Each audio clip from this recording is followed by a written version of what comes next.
A condamné ce qu'il qualifie d'acte odieux contre des civils. Joe Biden a promis de traquer et de faire payer le prix au groupe terroriste Daesh qui a revendiqué cette attaque.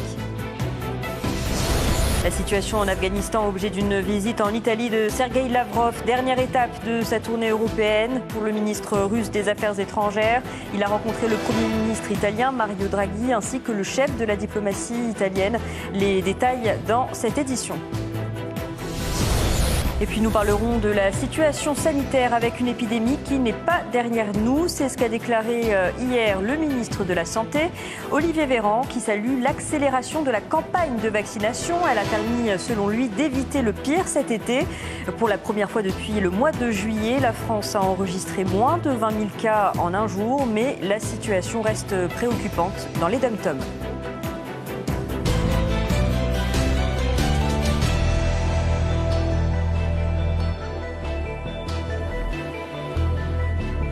Bonsoir et bienvenue si vous nous rejoignez sur RT France, il est 20h. Le compte à rebours s'accélère. Le 31 août, il n'y aura plus de troupes américaines en Afghanistan. Les évacuations à bord de leurs avions militaires ne seront plus possibles. Près de 5400 Afghans attendent leur tour dans l'aéroport de Kaboul. Une situation extrêmement tendue au lendemain d'un attentat revendiqué par Daesh qui a fait au moins 85 morts et plus de 160 blessés. Une attaque condamnée par le Conseil de sécurité des Nations Unies qui demande que les auteurs soient traduits en justice. De son côté, Joe Biden a promis de traquer les responsables. Maxime Abolin. Situation chaotique à Kaboul. Quelques jours avant la fin des évacuations, l'attaque terroriste revendiquée par le groupe État islamique a fait plus d'une centaine de morts et encore davantage de blessés. Le drame a eu lieu aux abords de l'aéroport. Le site stratégique est encore aux mains des Occidentaux qui procèdent à leurs opérations d'exfiltration de leurs ressortissants et de nombreux Afghans voulant fuir le pays. Mais ce jeudi, aux alentours de 16h, les terroristes ont frappé.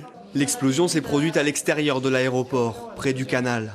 Alors que dans la soirée on fait état d'au moins 2 explosions, ce vendredi le Pentagone affirme qu'il n'y aurait eu qu'un seul attentat suicide perpétré par un seul auteur. L'hypothèse d'une deuxième explosion au niveau de l'hôtel Baron voisin étant désormais écartée. Nous ne pensons pas qu'il y ait eu une seconde explosion à l'hôtel Baron ou à proximité.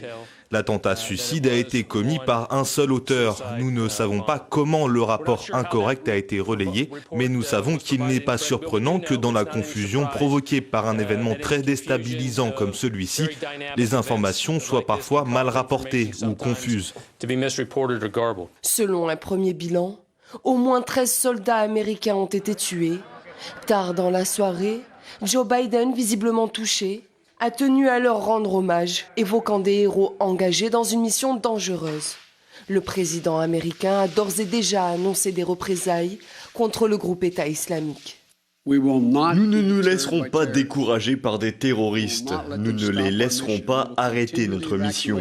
Nous poursuivrons l'évacuation.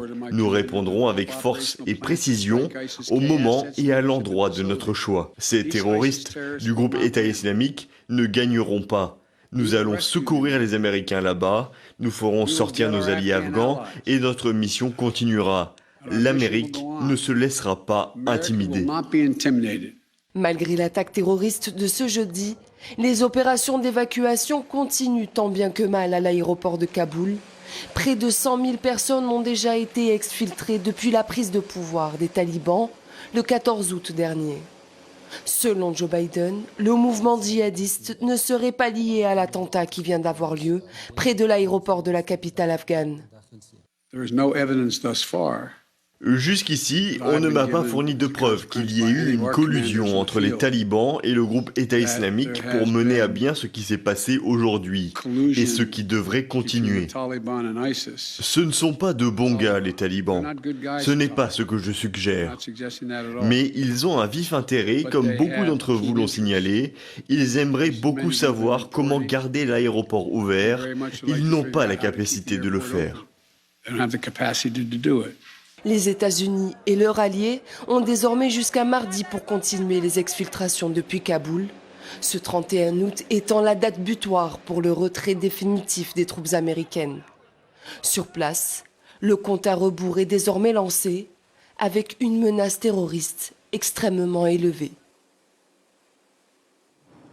L'Espagne, l'Italie ou encore le Royaume-Uni ont annoncé aujourd'hui la fin de leurs opérations d'évacuation. La France pourrait, elle, prolonger un peu les siennes. Le point avec Nicolas Petit. Les images ont fait le tour du monde. Des Afghans qui grimpent à même la carlingue d'un avion dans l'espoir d'être exfiltrés. Depuis la mi-août, plusieurs milliers d'entre eux ont été pris en charge grâce aux efforts conjoints de la communauté internationale. Partie prenante de cette intervention, l'Italie a annoncé ce vendredi, au lendemain de l'attaque de Kaboul, la fin de ses opérations par la voix de son ministre des Affaires étrangères. Dans les prochaines heures, le dernier C-130 va repartir de l'aéroport de Kaboul, le dernier C-130 italien. Et à bord se trouveront le consul Tommaso Claudi, l'ambassadeur Pontecorvo et tous les soldats, les carabiniers, qui ont contribué à la sécurité des opérations ces derniers jours. Et je tiens à tous les remercier. Nous sommes donc dans les dernières heures des opérations d'évacuation. Et à bord de ce dernier vol, il y aura tous ceux qui ont permis d'exfiltrer environ 4900 citoyens afghans en quelques jours et tous les Italiens qui ont demandé. Comme l'Italie, l'Espagne et le Royaume-Uni ont eux aussi annoncé mettre un terme à leur pont aérien. Du côté de la France, les choses ne sont pas vraiment arrêtées. Alors que Jean Castex avait déclaré jeudi qu'à partir de vendredi soir, il ne serait plus possible de procéder aux exfiltrations, le secrétaire d'État aux affaires européennes s'est montré ce vendredi un peu moins définitif. Les opérations vont finir prochainement. Elles ont été évidemment interrompues, perturbées hier par cette attaque terroriste terrible. Et donc, on est sur des opérations qui vont s'achever rapidement. La date du 31 août est maintenue. Et ça peut aller peut-être au-delà de ce soir, mais enfin, nous devons rester prudents sur ce sujet. Sur un total de 100 000 personnes exfiltrées depuis la mi-août, la France en a pris en charge un peu plus de 2500, en grande majorité des Afghans. Dans un contexte où la menace terroriste reste très grande, les États-Unis ont, eux, confirmé leur départ de Kaboul le 31 août, tout en affirmant qu'ils poursuivraient les évacuations jusqu'au dernier moment. Pour les milliers d'Afghans qui n'ont pas eu la chance d'embarquer, le dernier recours sera sans doute l'exode terrestre. D'après l'ONU, il pourrait y avoir jusqu'à un demi-million de réfugiés afghans supplémentaires cette année sur les routes de la région. Plus de 2 200 000 sont déjà accueillis par les voisins iraniens et pakistanais. Et en France, le Conseil d'État a rejeté hier la requête de 4 ressortissants afghans. Il demandait que des mesures urgentes soient prises pour faciliter le rapatriement d'Afghans en France au titre de la réunification familiale. Mais la plus haute juridiction administrative française s'est en fait estimée incompétente pour dicter sa conduite au gouvernement. Une décision qui est tombée le même jour que l'attaque de l'aéroport de Kaboul. Et selon Adil Abdulrazek, président de l'Association des anciens auxiliaires de l'armée française, il est urgent que la France accélère son processus d'évacuation. Le dernier attentat ne serait, selon lui, que le début de la menace qui pèse sur les familles afghanes bloquées à Kaboul. Je demande à l'État français de faciliter, d'accélérer la procédure d'évacuation pour les anciens auxiliaires de l'armée française et pour une vingtaine d'autres familles qui ont déjà le statut résident de France, de faciliter, d'accélérer la procédure d'évacuation pour qu'ils puissent sauver leur vie et celle de leur famille. Et on voit qu'on ne reçoit aucune réponse de la part des autorités françaises. Bien sûr, ça c'est le début de l'attaque, le début de la menace qui pèse actuellement sur nos collègues qui se trouvent bloqués à l'aéroport de Kaboul. Nous espérons que l'État français accélère et trouve une solution pour ceux qui ont déjà collaboré avec l'armée française et de sauver leur vie et celle de leur famille. Mais après le 31 août, la procédure ce sera encore compliquée et nos amis ils sont obligés de fuir, de partir dans les pays limitrophes comme Pakistan, Iran, Tadjikistan. Une délégation française a rencontré hier à Doha des représentants des talibans. Pour la première fois depuis qu'ils ont pris le pouvoir en Afghanistan, il aurait été question de la situation à l'aéroport de Kaboul. Répétant une promesse déjà faite à plusieurs pays, le porte-parole des talibans a réaffirmé que chaque Afghan en possession de documents légaux pourra voyager à l'étranger et des installations appropriées seront fournies pour les déplacements après l'ouverture de la partie civile de l'aéroport. Kaboul, où se sont tenues les premières discussions, cette fois-ci entre talibans et turcs. Le président Erdogan déclare que son pays ne peut s'offrir le luxe de rester sans rien faire dans cette région instable. Les talibans ont repris les rênes du pays depuis près de 2 semaines, riches aujourd'hui de l'arsenal militaire laissé dans le pays par les Américains. Nicolas Petit. Depuis plusieurs jours, il les exhibe fièrement. Des armes automatiques, des fusils de précision destinés aux tireurs d'élite, des munitions de différents calibres, mais aussi des véhicules blindés. Les talibans disposent désormais d'un armement à la fois complet et récent. En leur possession également, des hélicoptères comme celui-ci, laissés à l'abandon par les forces de sécurité afghanes lors de leur déroute. D'après le blog spécialisé oryxpioencop.com, entre juin et août, les talibans auraient entre autres mis la main sur 2082 blindés légers, une cinquantaine de canons ou mortiers lourds et 72 chars, mais aussi au moins 2 avions, 24 hélicoptères et 7 drones militaires. Un butin conséquent est susceptible de s'étoffer encore si l'on en croit le conseiller à la sécurité nationale à la Maison-Blanche. Nous n'avons évidemment pas une idée claire du lieu où chaque pièce d'équipement se trouve, mais il est certain qu'un grand nombre est tombé entre les mains des talibans. Et nous n'avons pas l'impression que les talibans aient l'intention de nous les rendre. Selon les chiffres de l'inspecteur général pour la reconstruction de l'Afghanistan, les États-Unis auraient dépensé 83 milliards de dollars en 20 ans pour équiper l'armée afghane. Une somme rondelette qui profite aujourd'hui aux talibans. Les dirigeants américains ne cachent d'ailleurs pas leur inquiétude face à l'évolution de la situation. Il est évident que nous ne voulons pas voir notre équipement entre les mains de ceux qui risquent d'agir contre nos intérêts ou contre les intérêts du peuple afghan et d'aggraver la violence et l'insécurité en Afghanistan. Bien qu'une partie du matériel dernier cri nécessite un certain savoir-faire tant pour son usage que pour son entretien, les talibans devraient pouvoir s'adapter. Pour préparer leur départ d'Afghanistan, les Américains avaient formé des Afghans dans ce domaine. Désormais autonomes, ils ont pris le relais pour assurer à leur tour la formation. En échec après 20 années de conflit en Afghanistan, le Pentagone a averti qu'il ne s'interdisait pas d'aller directement détruire tous ces armements, désormais aux mains des talibans.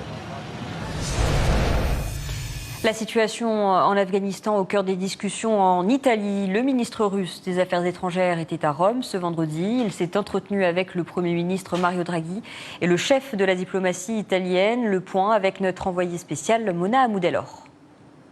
Les échanges entre Sergueï Lavrov et Luigi Di Maio ont été, je cite, très productifs selon le chef de la diplomatie italienne. Beaucoup de sujets sur l'actualité internationale ont été abordés. Bien évidemment, la situation en Afghanistan était au cœur des discussions. Luigi Di Maio a indiqué que l'Italie serait très regardante sur l'évolution de la situation à Kaboul, notamment pour les droits de l'homme, les droits des femmes, mais également concernant l'acheminement de l'aide. Écoutez-le. Et la deuxième priorité pour nous, l'Italie, c'est de garantir les droits de l'homme, les droits des femmes, les droits des enfants. Et les organisations internationales doivent pouvoir avoir accès sur le terrain pour pouvoir acheminer une aide à ceux qui en ont besoin. Et notre communauté internationale doit préparer cette aide. De son côté, Sergueï Lavrov a fermement condamné la dernière attaque à Kaboul et a insisté sur les leçons à tirer de l'occupation américaine. Écoutez. Il y a quand même des leçons à tirer après la Libye, après l'Irak, après l'Afghanistan. Encore une fois, on voit qu'il ne faut pas chercher à importer, à imposer des systèmes de valeurs à d'autres pays. Cela crée des situations explosives. Et donc je pense que quand on crée une politique à long terme, sur les autres pays, il faut quand même prendre en compte les réalités locales. Les deux homologues ont également abordé le cas de la Libye et ont confirmé le retrait de leurs troupes, pays où la situation est au bord de l'implosion. Les questions européennes ont également été abordées. Sergueï Lavrov, le chef de la diplomatie russe, en a profité pour tacler les pays européens qui font la promotion d'un sentiment anti-russe. Écoutez. Nous avons fait part de nos appréciations des dirigeants de l'Union européenne qui maintiennent leur humeur anti-russe, anti-Russie. Et il y a un certain nombre de pays russophobes qui continuent à être actifs. Nous avons parlé de la situation en Ukraine. Nous avons une position similaire sur la nécessité de s'en tenir aux accords de Minsk. Mais nous avons donné des exemples concrets des amendements à la Constitution, à la législation ukrainienne qui sont proposés et qui visent à ne pas respecter les accords de Minsk. Et donc la situation est particulièrement complexe. Des échanges qui seront prolongés lors du G20, un sommet capital selon Luigi Di Maio, le chef de la diplomatie italienne, un sommet qui permettra notamment de renforcer et d'approfondir la coopération des pays face aux conflits internationaux. Et le décryptage à présent de cette visite avec Jean de Glignasti, ancien ambassadeur de France en Russie. L'Italie est un front important, si je puis dire, sur les questions de migration. L'Italie, comme je l'ai dit, préside le G20 et donc elle a promu en quelque sorte une concertation particulière avec les pays qui ne sont pas membres du G7, les pays du G20, mais dans un contexte spécifiquement afghan. Donc en fait, l'Italie va chercher à promouvoir une réunion particulière avec la Chine, avec la Russie, avec l'Inde, avec les pays du G7 et les pays de l'Union européenne, en tout cas certains d'entre eux, pour adopter autant que possible une ligne commune ou des lignes directrices communes sur les questions migratoires et les questions du terrorisme. Et un point sur la pandémie à présent avec la Russie qui approuve un 5e vaccin contre le Covid-19 alors que le pays traverse une nouvelle vague de contamination et de décès liés en majorité au variant Delta. Les précisions avec notre correspondante à Moscou, Vera Goffman. Un 5e vaccin russe vient d'obtenir l'enregistrement du ministère de la Santé. Il s'agit d'une déclinaison du vaccin Epivac Corona N, produit par le centre de recherche Vector de Novosibirsk en Sibérie. Cette nouvelle version du vaccin permet de produire le remède en grande quantité plus facilement, tout en conservant le même niveau d'efficacité et de sécurité. Selon les développeurs du vaccin, il serait performant contre tous les variants existants du coronavirus. Je vous propose d'écouter.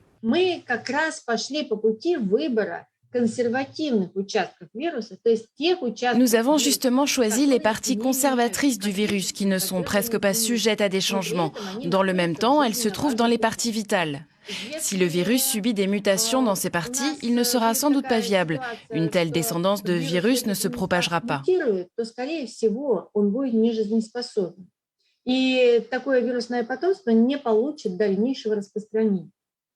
À présent, le vaccin est efficace contre les variants en circulation, ceux qui sont rares et ceux qui sont les plus répandus, comme le Delta.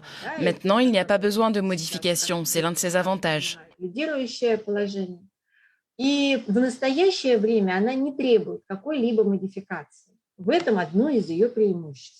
Le laboratoire russe se dit également prêt à partager cette technologie avec d'autres pays. Écoutez.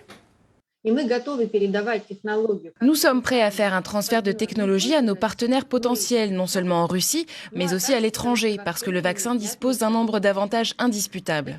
Il est efficace contre divers variants, sa production est relativement peu onéreuse, il est facilement exploité à grande échelle. Le vaccin est conservé d'une manière stable à une température de 2 à 8 degrés au-dessus de zéro, donc il peut être conservé dans un réfrigérateur normal. On peut utiliser des chaînes logistiques de pointe pour le transport et, comme je l'ai déjà dit, il ne donne pas de symptômes graves et sans danger. La Russie produit actuellement 4 vaccins, Sputnik V, Sputnik Light, conçus tous les deux par le centre de recherche Gamaleya, Epivac Corona, conçu par le centre de recherche Vecteur, et Covivac, conçu par le centre de recherche Chumakov. Les scientifiques russes travaillent également sur un médicament contre le coronavirus qui serait capable de prévenir le développement de la maladie une fois les personnes infectées. L'Agence fédérale de médecine et de biologie, en charge de la conception de ce traitement, est en train de terminer la deuxième phase des essais cliniques et doit présenter son dossier auprès du ministère russe de la Santé dès le mois de septembre. La Tunisie toujours en difficulté dans sa lutte contre le Covid-19 malgré l'accélération de sa campagne de vaccination. Alors que le pays traverse également une crise politique majeure, les autorités sanitaires peinent à convaincre la population de se faire vacciner. Pourtant, le pays a reçu de nombreux dons de sérum. Les précisions de notre correspondant à Tunis, Bassem Chebi. Une situation épidémique encore volatile, illustrée par un taux de positivité qui repart à la hausse. Après des semaines de stabilité, la Tunisie peine à sortir de cette 4e vague de coronavirus. Les Tunisiens demeurent toujours trop peu nombreux à se rendre dans les centres de vaccination, malgré un taux important d'inscription sur la plateforme Evax. À peine 34% de la population s'est vue inoculer une première dose de sérum anti-Covid, malgré les dons de vaccins qui continuent d'affluer des 4 coins du globe. C'est une situation que déplorent les autorités qui craignent ne pas pouvoir atteindre l'immunité collective, alors qu'une nouvelle vague semble se dessiner dans le pays. Mercredi, 2 avions en provenance d'Alger et de Riyad ont atterri à Tunis avec à leur bord pas moins de 800 000 doses de sérum, du matériel médical et des respirateurs, de quoi venir soulager les hôpitaux tunisiens au bord de l'implosion.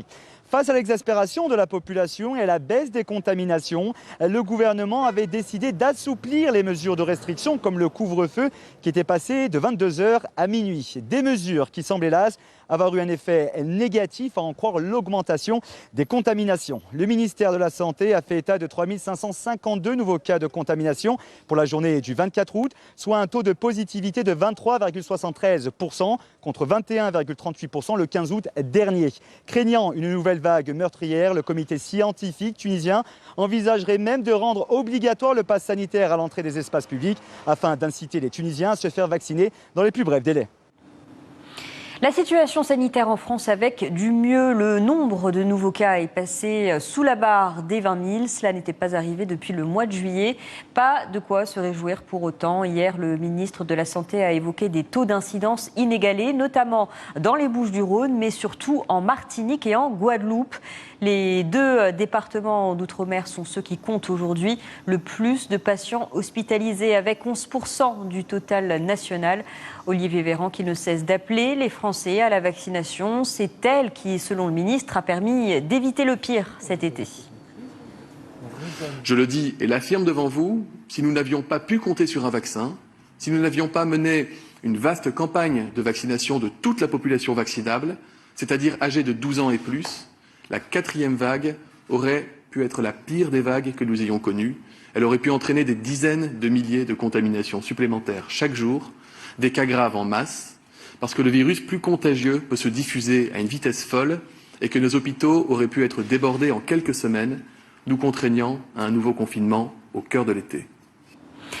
Olivier Véran qui a martelé que l'épidémie n'était pas derrière nous. Alors à quoi faut-il s'attendre ces prochaines semaines? Nous avons posé la question à Jean-Paul Stahl, il est infectiologue au CHU Grenoble-Alpes. Pour l'instant, les hôpitaux, c'est très tendu. Ce n'est pas le débordement que l'on a connu il y a quelques mois, mais c'est quand même une situation très, très tendue. Alors est-ce que la décroissance constatée depuis seulement une semaine, il faut être très prudent, et va se répercuter d'ici 15 jours, parce que c'est à peu près le délai, d'ici 15 jours dans les hôpitaux, on l'espère, mais rien n'est certain car on va maintenant assister à la rentrée, pas seulement la rentrée scolaire, mais le retour des vacanciers.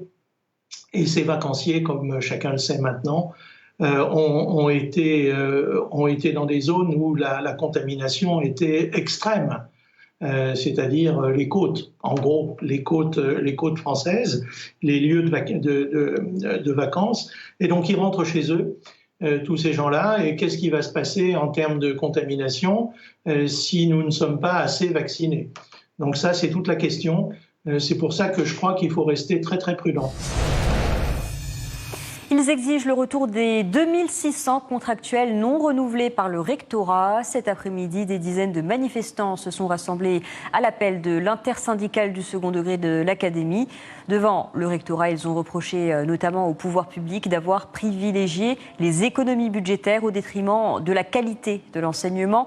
Ils remettent en cause le dispositif choix de l'école visant à accompagner les jeunes diplômés désirant enseigner, parfois aux dépens des plus anciens. Écoutez les opposants présents sur place. Le rectorat dit tranquillement que d'un point de vue de gestion, ils ont trop de titulaires par rapport aux besoins qui sont exprimés. Ils considèrent qu'il n'y a pas de besoin. Donc, on sait très bien que les besoins existent dans les collèges et dans les lycées. On sait très bien que les élèves ont besoin d'avoir cours dans des classes à effectifs allégés. On sait très bien qu'il n'y a jamais trop d'enseignement et que donc tous ces collègues-là devraient trouver leur place dans leur collège et dans les lycées. Il y a des manques et puis il y a des choses complètement aberrantes pour le suivi pédagogique. Il y a des enseignants qui ont travaillé parfois 3-4 ans dans un établissement pour lesquels le proviseur a demandé un maintien parce qu'ils sont intégrés à l'équipe, etc.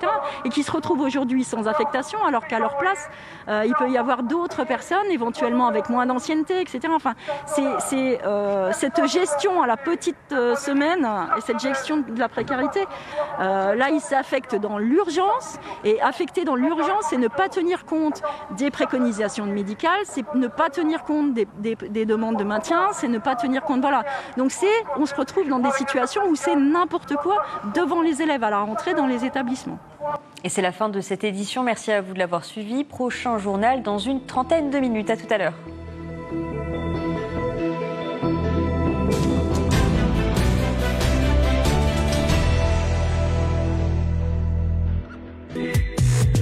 Il n'y a pas une façon plus pauvre de défendre un système que de dire qu'il est moins pire qu'un autre. Le peuple, c'est une volonté collective. Vous le savez comme moi que dès qu'on dit qu'il n'y a pas d'alternative, on sort du politique. Il est clair que tout le monde attend ça. Est-ce que c'est grave? Est-ce que c'est normal? Si on veut sauver la vie sur Terre, il est probable qu'il faille prendre un certain nombre de mesures un peu autoritaires. C'est intéressant, on comprend que vous soyez déçus. Sous l'uniforme, c'est quand même des hommes. Comment ces mecs-là arrivent à dormir la nuit? Là aussi, je pense qu'on a vécu quelque chose d'inouï. Les Gilets jaunes, c'était des valeurs de droite. C'était des gens qui travaillent, c'est des gens qui avaient envie de transmettre quelque chose à leurs enfants. Le droit, il doit éviter les dérives idéologiques. Merci de le souligner. Comment peut-on reconstituer une 6e République qui ne soit pas une République parlementaire? Ça se passe en direct, puisqu'on est en direct. Il y a quand même la liberté. Je vous remercie de m'avoir invité.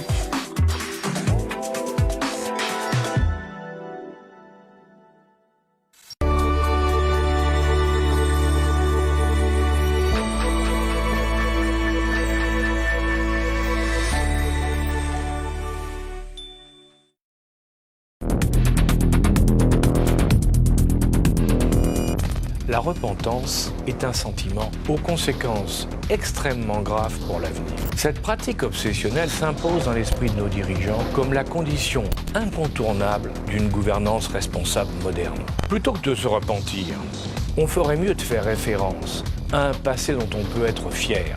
Nous trouvons un autre exemple des limites de cette transparence dans l'utilisation de la raison d'État pour cacher la vérité. Sous la pression médiatique et la raison d'État, on pratique une sélection du bien et du mal à géométrie variable. Il faut sauver la liberté d'expression, qui est prise en otage dans une inversion entre le juste et le bien.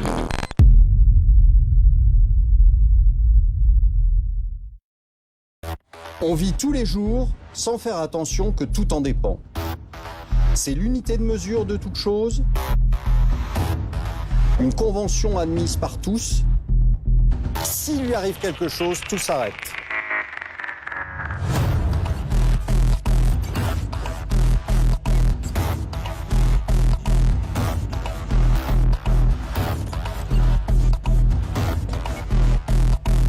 Vous conviendrez que c'est l'argent qui fait tourner le monde.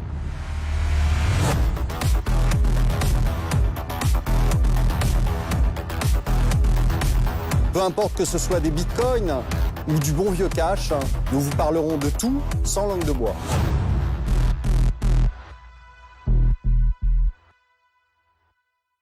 Bonjour, bienvenue dans le meilleur de ces caches. Aujourd'hui, on vous parle de l'Union européenne et des moyens engagés pour faire face à la crise.